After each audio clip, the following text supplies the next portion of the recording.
Siendo 1989 un año gris para el país en general, a causa de todos estos ataques de violencia que empañaron a la sociedad, a continuación hablaremos de ese día en específico, el que hemos nombrado anteriormente. Un día gris, negro para el país, y no por el clima, como puede llegar a suceder, sino por los ataques que destruyeron la población. Desde el inicio de este día se empezaba a teñir la historia de color oscuro. Es así como a raíz de las guerras sucias, la extradición, las reformas, los falsos diálogos de paz y las reformas constitucionales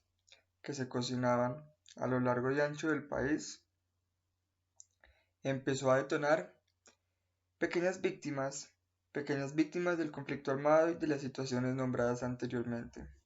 que al día de hoy incluso ninguno las conoce, pero que cobran parte de esta historia y que quiero traer a colación, porque son familias, niños campesinos, personas que no tenían nada que ver con la guerra, que finalmente desde núcleos pequeños de cada una de las familias sufrieron esta aterradora situación. Iniciamos el siguiente recuento de, de estas aterradoras historias o de estas tristes historias de violencia el día del 14 de agosto en Tamalameque, Cesar y Barrancabermeja. Podemos contar que en Tamalameque, Cesar, fue atacado un puesto de policía por más de 80 guerrilleros del ELN que para la época hacían parte de la columna de Camilo Torres, donde hubieron heridos, médicos raptados, secuestrados e incluso uniformados muertos. Realmente fue bastante la población que sufrió en este momento, y en Barrancabermeja podemos evidenciar un ataque directo al que querían estimular o querían hacerse sentir frente al gobierno, ya que después de detener más de 200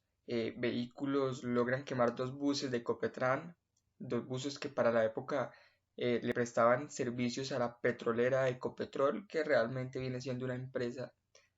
y es una empresa que afecta directamente al gobierno, está tocando directamente la vértebra del gobierno. Siendo nuevamente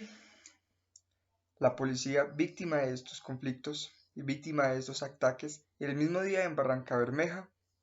un campamento de policías fueron enviados a hacer frente a los guerrilleros a la altura del kilómetro 25 de Bucaramanga, pero realmente era una emboscada en la que dos policías fueron heridos. En Aguachica, Cesar, destruyeron el puente que iba hacia Santa Marta. La acción de este ataque se le atribuye a los miembros del ELN. El Cesar, siendo uno de los departamentos que curiosamente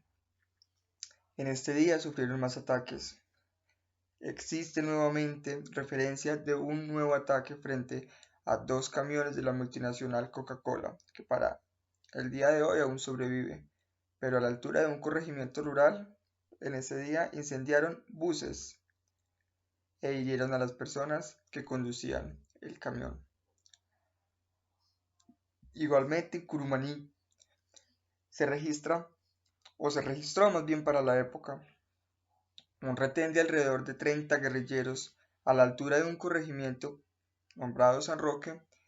Le prendieron fuego a tractocamiones que transportaban al municipio de la Juagua de Ibirico. Pailitas, otro municipio que lastimosamente fue afectado al igual que el Zulia por los ataques de las guerrillas del ELN que para la época querían tomar el país. En Pailitas destruyeron el puente que comunica Simaná con el de Pelaya, a la altura de uno de los caseríos rurales que incluso utilizaban los niños para poder llegar y desplazarse a los lugares donde accedían a la educación.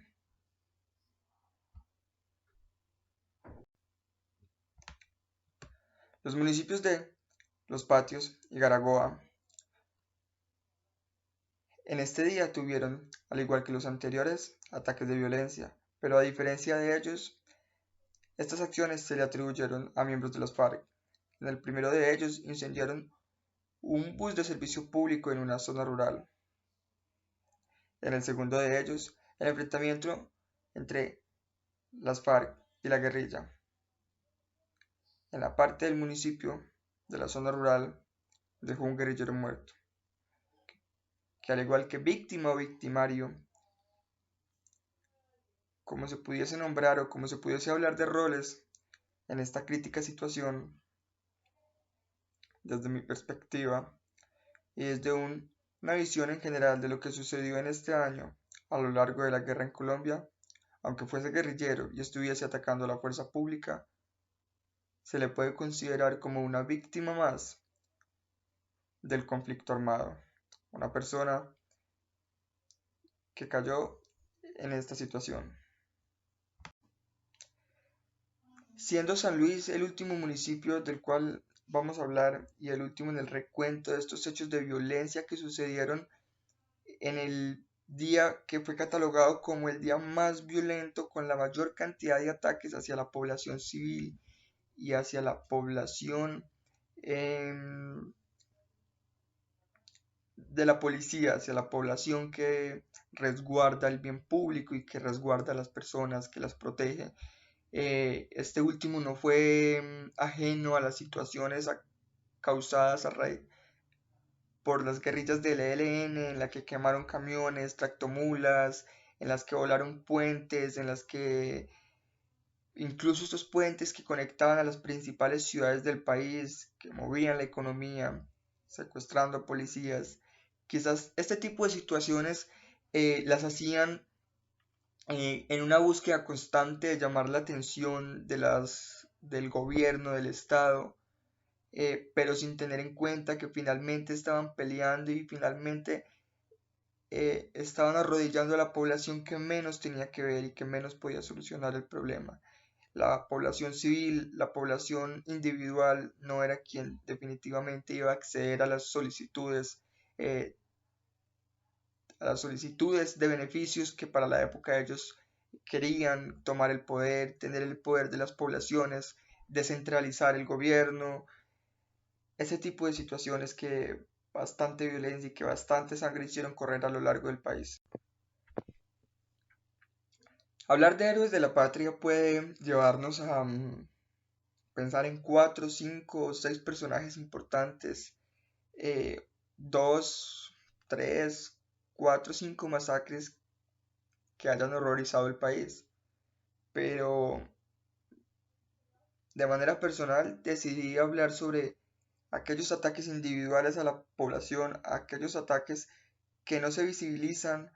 que no cobran mayor importancia, pero que detrás de cada uno de esos ataques desestabilizan la economía. Hubieron personas, individuos que murieron, individuos que tenían sus hijos, sus familias, que laboraban en el campo, que laboraban de una manera justa, de una manera honrada para llevar el alimento a sus viviendas, a sus hijos, a sus esposas, a sus madres. Creo que finalmente es donde se siente y las personas que terminaron siendo las arrodilladas, las que terminaron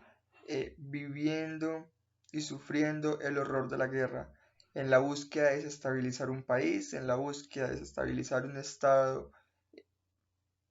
el individuo en general es el que termina viviendo este tipo de situaciones. Este libro,